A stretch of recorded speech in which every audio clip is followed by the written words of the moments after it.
Hello प्यारे बच्चों, तो आप लोगों का क्लास 8 का प्रश्नावली 5.1 का प्यारे बच्चों हम लोग यहाँ तक यानी कि क्वेश्चन नंबर 7 तक हम लोग सोल्यूशन कर लिए थे। ठीक है, तो उसके आगे का जो भी है 8वां प्यारे बच्चों, 9वां 10वां 11वां 12वां 13वां और एक और प्यारे बच्चों इधर है वो 14वां। ठीक है, तो इस सब सभी को हम लोग प्यारे बच्चों इस वीडियो में सोल्यूशन करने वाले हैं। तो प्यारे बच्चों आप लोग को इस वीडियो को समझने के लिए अच्छे तरीके से इस सारे प्रश्न को समझने के लिए प्यारे बच्चों आपको इस वीडियो को पूरा वॉच करना पड़ेगा, यानी कि लास्ट तक प्यारे बच्चों देखना पड़ेगा और आपको एकदम पूरा ज़रूर से समझ में आएगा प्यारे बच्चों, क्योंकि हम ऐसा आप लोग को लाते हैं ना वीडियो, क्योंकि आपको जो कि आपको समझ में बहुत ही आसान तरीके से और अच्छे से आ जाए प्यारे बच्चों। तो बस आपको क्या करना है कि वीडियो को शुरू से अंत तक देखना है, तभी आपको समझ में आएंगे प्यारे बच्चों।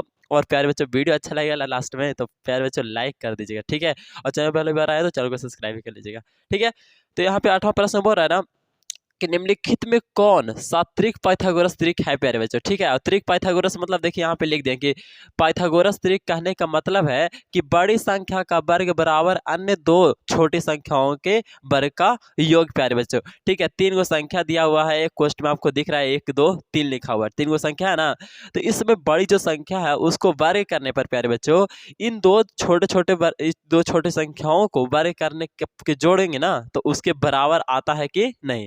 अगर आएगा तभी वो पाइथागोरस त्रिक में होगा, लेकिन यहाँ पे प्यारे बच्चों नहीं आया है ना, तो वो पाइथागोरस त्रिक में नहीं है। क्योंकि देखिए इसमें सबसे बड़ा कौन था 3, तो 3 का स्क्वायर किए और उधर 2 मतलब 1 और 2 बचा, तो 1 का स्क्वायर और 2 का स्क्वायर करके दोनों को जोड़े तो 3 4 और 1 कितना हो गया 5, और इधर क्या है 9, तो दोनों बराबर नहीं है प्यारे बच्चों। ठीक है, तो चूंकि दोनों तरफ बराबर नहीं है इसीलिए यह क्या चाहिए 1 2 3 जो है पाइथागोरस त्रिक नहीं है प्यारे बच्चों। ठीक है, अगला है क्या था, तो 4 3 4 और 5 है प्यारे बच्चों। ठीक है, क्या है 3 4 और 5, तो इसका हम लोग यहाँ पे सोल्यूशन किए, तो इसमें हम लोग लिखे पाइथागोरस त्रिक का मतलब लिख देना है पहले। ठीक है, फिर बराबर अन्य दो छोटी संख्याओं का इस तरह से आपको लिख लेना है ना। तो पाइथागोरस त्रिक का मतलब होता है कि बड़ी संख्या का योग बराबर में दो अन्य छोटी संख्याओं का योग। ठीक है प्यारे बच्चों, तो बड़ी संख्या का मतलब वर्ग करने के बराबर हो जाता है क्या, दो अन्य छोटी संख्याओं के वर्ग करके जोड़ने के बराबर। ठीक है, तो देखिए यहाँ पे जो सबसे बड़ा क्या है 5, तो 5 का स्क्वायर करेंगे और एक साइड क्या करेंगे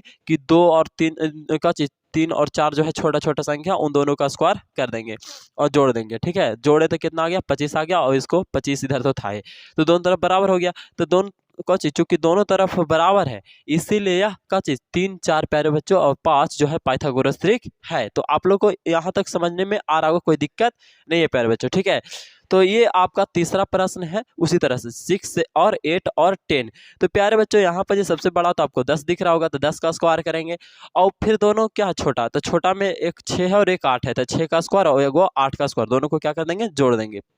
तो 10 का करेंगे स्क्वायर, तो हम लोग जानते हैं कि 100 होता है 10 10 का, और यहाँ पे 6 6 36 और 8 8 64।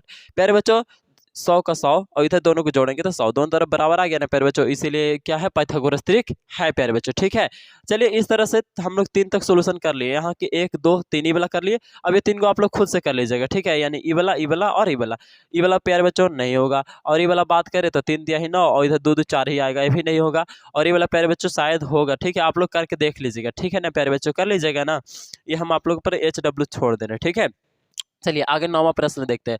तो 9वां में बोल रहा है कि निम्नलिखित प्रतिरूप का प्रेक्षण करके कुछ छूटी हुई संख्या ज्ञात करें। ठीक है, निम्नलिखित प्रतिरूप का प्रेक्षण करके छूटी हुई संख्या का मतलब को ज्ञात करना है। ठीक है प्यारे बच्चों, तो यहाँ पे छोटी हुई संख्या आप लोग को दिखाई दे रहा होगा, खाली था उसको हम लोग क्या कर दिए भर दिए हैं। ठीक है, लेकिन आपको हम बता रहे हैं कैसे इसको भरना है। तो देखिए प्यारे बच्चों यहाँ पे 1 है 2 है 3 है 4 है 5 है 6 है, इस तरह से 2 है 3 है 4 है, और यहाँ पे क्या होता है तो 5 होता है, यहाँ पे 6 7 है तो ऐसे जा रहा है ना 1 2, तो इसलिए हम यहाँ पे 5 भर दिए। ठीक है, अब यहाँ पे प्यारे बच्चों तो 2 4, अब देखिए यहाँ पे क्या था 2 है, यहाँ पे 4 नहीं बल्कि 6 है, क्या है 6 है, यहाँ पे क्या है तो 12 है प्यारे बच्चों। तो देखिए 2 6 कितना बढ़ा है तो 4 बढ़ गया है ना, अब फिर 6 से 12 है यानी कि 6 बढ़ गया है ना, अब फिर यहाँ पे कितना बढ़ गया 12 है तो 8 बढ़ गया। ठीक है, तो 8 बढ़ गया, तो इस तरह से बढ़ा दे रहा है। कैसे 8 बढ़ गया सर, तो यहाँ पे 4, तो 4 बढ़ा था, लेकिन अबरी कितना बढ़ा 6, यानी कि ओकरा में भी 2, अब 6 बढ़ा तो एकरा में अबरी 2 बढ़ा देना, अबरी 8 और 8 बढ़ा दिए तो कितना हो गया 12 8 20 हो गया, फिर मतलब कि कितना, और मतलब कि उस तरह से 30 और फिर अभी 12, तो 12 42 हो जाएगा। ठीक है, अब इधर प्यारे बच्चों आप लोग को यहाँ तक देले है, इसको निकालने के लिए कुछ नहीं प्यारे बच्चों, बस यहाँ पर क्या चीज 42 है तो यहाँ पे 43 हो जाएगा। ठीक है, और ऐसे भी नहीं तो देखिए यहाँ पे क्या है 13 है तो यहाँ पे 12 है 13 है तो यहाँ पे 12, तो उसी तरह से 21 है तो यहाँ पे क्या होगा 20 होगा, 31 है तो यहाँ पे क्या होगा 30 होगा, यहाँ पे 43 है तो यहाँ पे 42 होगा। अभी 43 कैसे आया सर, तो यहाँ पे ये आ गया 42, तब 42 आ गया तो यहाँ 43 कर लो, है ना। ठीक है, अब चलिए यहाँ पे 10वां प्रश्न है। तो 10वां बोल रहा है कि विषम संख्याओं के कुछ क्रमिक घटाव की क्रिया द्वारा निम्नलिखित संख्याओं की जांच करें कि कौन कौन सी संख्या पूर्ण वर्ग नहीं है प्यारे बच्चों। ठीक है, तो क्रमिक घटाव एक होता है, ठीक है, क्रमिक घटाव यानी कि 1 फिर 2 फिर 3, मतलब कि कुछ विषम संख्याओं के क्रमिक घटाव बोल रहा है।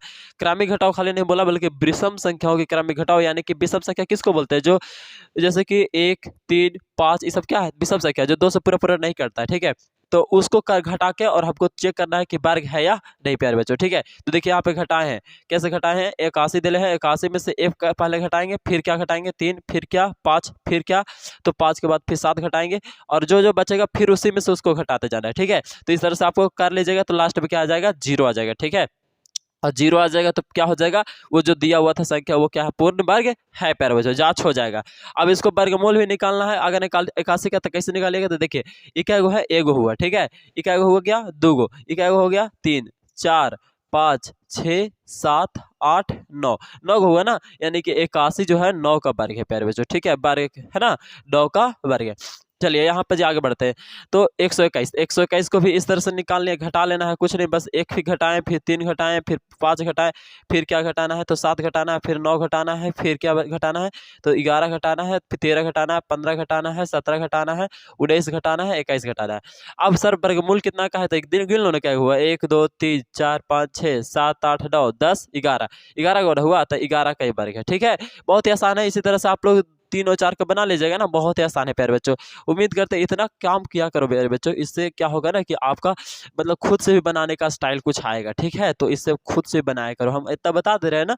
ठीक है, चलिए आगे है आप लोग का 11वां प्रश्न। 11वां बोल रहा है कि निम्नलिखित संख्याओं में से किन संख्या का वर्ग विषम संख्या होगा, यानी कि किसको हम वर्ग करेंगे ना, तो क्या मतलब कि उसको हम लोग लास्ट विषम संख्या प्राप्त होगा। तो प्यारे बच्चों आप लोग को दिखाई दे रहा होगा यहाँ पे कुछ, तो यहाँ पे एक एक जो है 1 और 9 में आता है, फिर 4 है जो किस में आता है, तो 2, और फिर 8 में आता है, 9 किस में आता है, तो 3 में आता है, और यहाँ पे 7 में आता है, 6 किस में आता है, तो 4 में और 6 में आता है। ठीक है, और बाकी 5 तो 5 ही में आता है। ठीक है, तो प्यारे बच्चों लास्ट में यहाँ पे देखना है 1 है, क्या है 1, और 1 से 1 में गुना होगा तो 1 ही आएगा। ठीक ना, इकाई अंक यानी कि 1 आ जाएगा प्यारे बच्चों। ठीक है, तो ये तो क्या हो गया विषम हो गया ना, निम्नलिखित संख्याओं में से किन किन संख्या का वर्ग विषम होगा, तो ये विषम ही हो जाएगा। इसमें देखिए 6 है, 6 36 आएगा, 6 से 6 में गुना करेंगे तो 36 ही आएगा, है ना। तो इसीलिए इकाई अंक जो होगा हमारा 6 आएगा, यानी कि सम संख्या ही आ जाएगा। ठीक है, तो इस सम होगा, और ये क्या होगा विषम। ये पहला क्या है विषम, ये क्या है सम है, और फिर ये क्या है 9 9 81, तो ये विषम है, और ये प्यारे बच्चों सम है। ठीक है, तो आपका विषम कौन कौन हो गया, पहला वाला और तीसरा वाला हो गया। ठीक है, अब आगे बढ़ते हैं, तो यहाँ पे 12वां प्रश्न, 12वां बोल रहा है कि योग संक्रिया किए बिना योगफल ज्ञात कीजिए प्यारे बच्चों। ठीक है प्यारे बच्चों, तो आप लोग को यहाँ पे 12वां प्रश्न में बोल रहा है कि योग संक्रिया किए बिना योगफल ज्ञात कीजिए, तो कैसे ज्ञात करिएगा। तो यहाँ पे प्यारे बच्चों 1 है, 3 है, 5 है, 7 है, 9 है, 11 है, तो इसको तो आप जोड़ भी सकते हो आसानी के साथ। लेकिन प्यारे बच्चों आपको इतना नहीं करना है, देखिए ये सब सभी विषम संख्या का योग निकालने के लिए सबसे शॉर्ट ट्रिक है कि आपको कुछ नहीं, बस 11 है ना, तो 11 को हम लोग को क्या कर देना, 2 से भागा दे देना है। क्या करना है, 11 को 2 से भागा देना है, तो कितना प्राप्त होगा, 5 प्राप्त होगा। ठीक है, अब 5 में और 1 शेष बच जाएगा। ठीक है, क्या बच जाएगा, 1 शेष बच जाएगा। अब कैसे सर, तो हम आपको बता देते हैं। ठीक है, थोड़ा सा चलिए यहाँ पर थोड़ा सा समझिएगा कि हम कैसे भागा दे रहे हैं। तो यहाँ पर जी 11 है ना, 11 संख्या है ना, तो 11 में भागा दे रहे हैं कैसे, 2 से, तो भाई 2 से 5 बार में कितना हो जाएगा, 10 हो जाएगा कि ना हो जाएगा, तो बचेगा कितना, तो 1 बच जाएगा। ठीक है, 1 आपका बच जाएगा, तो 5 वही, और शेषफल कितना आया था, 1 आया ना, तो वही हम बोल रहे हैं कि 5 बार में अब 1 शेषफल वाला को जोड़ देना है, शेषफल जो भी आएगा उसको जोड़ देना है, तो कितना आ जाएगा, 6 हो जाएगा। कितना हो जाएगा, 6। अब इसको कुछ नहीं करना, बस इसका बार कर देना है। क्या कर देना है, बार, तो 6 6 का क्या हो जाएगा, 36 हो जाएगा प्यारे बच्चों। समझ में आया कि नहीं आया। ठीक है, तो यहाँ तक का योग निकल गया। ठीक है, तो उसी तरह से आपको दूसरा का करना है कि 1 से कितना है, कॉमन है ना, तो एक कॉमन को 2 से भागा देंगे तब 25 बार में कटेगा, और 25 में 1 शेषफल भी बच जाएगा। ठीक है, नीचे मतलब कि बच जाएगा, तो उसको जोड़ देंगे, तो 25 कितना हो जाएगा, 26, और 26 के स्क्वायर कर देंगे तो कितना हो जाएगा, तो प्यारे बच्चों 26 गुने 26 जब करिएगा ना तो आपका आ जाएगा 676। कितना आ जाएगा? 676। तो ठीक है, ये हो गया आंसर, ये वाला इसका हो गया आंसर। अब देखिए यहाँ से 101 तक दे दिया है, तो 101 का आधा करेंगे तो कितना होगा प्यारे बच्चों? 101 का जब भी आधा करेंगे तो हमारा कितना हो जाएगा? तो आपका हो जाएगा 50। कितना? 50। ठीक है, और उसमें एक क्या कर देना है? जोड़ देना है। अब क्या 101 मतलब 51 खाली आएगा ना, 51 का अब क्या कर देना? स्क्वायर। तो 51 करने पर कितना आता है? तो 2601 आता है। ठीक है, तो यहाँ पे लिख लेंगे 2601। अब प्यारे बच्चों आगे देखते हैं, तो आगे है आपका चौथा। तो चौथा में बोल रहा है कि 7 से जोड़ना है, अब कि 1 से नहीं जोड़ना है। ठीक है, कि 1 से रहता था तो हो जाता था कि चलिए भाई उसमें मतलब 2 से भागा दे देना है जहाँ तक है, अब उसको क्या कर देना है? फिर कर लेना। लेकिन यहाँ पे 7 से लेकर आपको 21 तक जोड़ना है। ठीक है, विषम संख्या जो भी है। तो आपका पाँचवा है चौथा है ना, तो चौथा इसको कैसे करिएगा? तो प्यारे बच्चों 7 से आपका 21 तक है, बल्कि 1 से ना देख के 7 से 21 तक दे दिया है। ठीक है, तो वो कुछ नहीं करना है, बस आपको 7 से 21 तक ही लाना है ना। तो पहले 1 से आप 21 तक निकाल लो। तो 1 से 21 तक निकालोगे तो क्या होगा? 1 से 21 तक निकालने के लिए 21 में मतलब पहले 2 से भागा दीजिएगा। ठीक है, अब 21 में 2 से भागा दीजिएगा तो 11 बार में 10 बार में लगेगा। क्या बार में? 10 बार में। 10 में 1 जोड़ दीजिएगा, है ना, शेषफल 1 बचेगा तो उसको जोड़ देना है। तो 10 है कितना हो गया? 11। अब 11 का स्क्वायर करेगा तो कितना हो जाएगा? 121 हो जाएगा, है ना, 121। अब क्या कर देना है? 21 तक निकल गया, 1 से लेकर 21 तक। तब 1 से 21 तक आपको तो चाहिए नहीं, बल्कि आपको 7 से इतना चाहिए। तो 7 से पीछे देखना है कि विषम संख्या कौन आता है। तो 7 से पीछे वाला विषम संख्या है 5। कितना है? 5। तब 5 का हम लोग क्या कर देंगे? अब हम लोग 5 का मतलब कि 5 है, अब 5 को 2 से भागा देंगे तो 2 हो जाएगा, और 2 में 1 क्या कर देना है? जोड़ देना है। तो 3 और 3 का स्क्वायर करेंगे तो कितना आता है? 9। तो क्या कर देना है? अब इसमें 9 घटा देना है। ठीक है, अब 9 घटाएंगे ना तो 112 प्राप्त हो जाएगा। कितना हो जाएगा प्राप्त? 112। तो वही है प्यारे बच्चों 7 से आपका 7 से 21 तक का आपका मतलब कि विषम संख्याओं का योग। ठीक है, तो ये होता है विषम संख्याओं का योग निकालने के लिए आपको कुछ नहीं करना, बस संख्या का आधा कर देना है।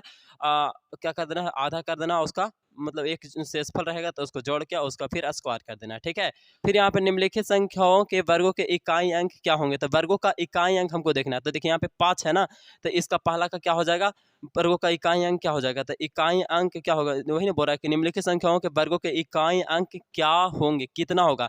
तो देखिए 5 है और 5 का स्क्वायर करेंगे यानी 5 25, तब 5 ही आवेगा। ठीक है, तो 5 आवेगा। ठीक है प्यारे बच्चों, अब दूसरा का देख ले, तो उसी तरह से इसका, तो इसका 4 है तो 4 चौका 16, 6 आवेगा। ठीक है, तीसरा देखें तो तीसरा में क्या बोल रहा है कि 9 है, तो 9 9 81 यानी कि 1 आएगा। ठीक है, और चौथा देखें तो चौथा में बोल रहा है कि 1 मिनट, इस तीसरा का कितना आएगा? तो 2 2 4 आ जाएगा। ठीक है, हम चौथा में चल गए थे। अब यहाँ पे चौथा में क्या है? 9 9 9 81 यानी कि 1 आवेगा। पाँचवा में देखते हैं, तो पाँचवा में क्या बोल रहा है? 3, तो 3 तिहाई कितना आ जाएगा? आपका 9 आ जाएगा। ठीक है, तो ये पाँचवा तक हो गया। छठा में देखते हैं, तो छठा में क्या है आपका? 7 है, 7 7 49 यानी कि 9 हो जाएगा। अब सातवां में देखते हैं, तो सातवां में क्या है? 8, 8 8 64, 8 8 64 यानी कि आपका 4 हो जाएगा। ठीक है, अब यहाँ पे आगे बढ़ते हैं, यहाँ पे 8 8 फिर यहाँ पे 8 8 64, 64 का 4 हो जाएगा। नौवां में आते हैं, तो नौवां में 6 6 36 यानी कि 6 हो जाएगा। ठीक है, तो कुल मिलाकर अच्छे से समझ में आ गया होगा यहाँ तक। ठीक है, अब लास्ट है 14वां, तो उसी को भी आप लोग देख ही लीजिए। ठीक है प्यारे बच्चों, फिर किसी तरह का कोई दिक्कत परेशानी नहीं रहेगा, है ना। तो बोल रहा है कि 14वां में निम्नलिखित संख्याएं स्पष्ट रूप से पूर्ण वर्ग संख्याएं नहीं है, इसका कारण देना है। ठीक है, आखिर काहे पूरा वर्ग नहीं है? निम्नलिखित संख्याएं स्पष्ट रूप से पूर्ण वर्ग संख्याएं नहीं है, इसका कारण दीजिए। तो देखो ये पूरी वर्ग नहीं है, काहे नहीं है वो देना है वर्ग। ठीक है, अब सभी नहीं है लगता है, हाँ प्यारे बच्चों सभी नहीं है। ठीक ना, तो सबको क्या करना है? काहे नहीं है वो बता दे, एकदम शॉर्टकट ट्रिक, एकदम कहीं सर कि बता ही दीजिए। तो देखिए कुछ नहीं करना है, जो संख्या के मतलब कि जो भी संख्या रहे उसके इकाई में अंक, उसका इकाई का अंक का चीज दिखना है प्यारे बच्चों आपको। इकाई का अंक, इकाई अंक जानते हो ना? इकाई का अंक, इकाई का अंक मतलब कि जो भी संख्या लिखा है ना ओकर ई वाला, ठीक है, लास्ट वाला देखना है, इधर वाला। ठीक है, इधर वाला क्या देखना है? लास्ट वाला, एक बोलते हैं कि शुरू वाला बोलते हैं। तो अगर दायां बायां से जानते हो ना, तो दायां से ही शुरू वाला होता है और बायां से ही काचे होता है? लास्ट वाला। तो चलिए इसी को इकाई अंक बोलते हैं। ठीक है, इस सबको क्या बोलते हैं? इकाई अंक।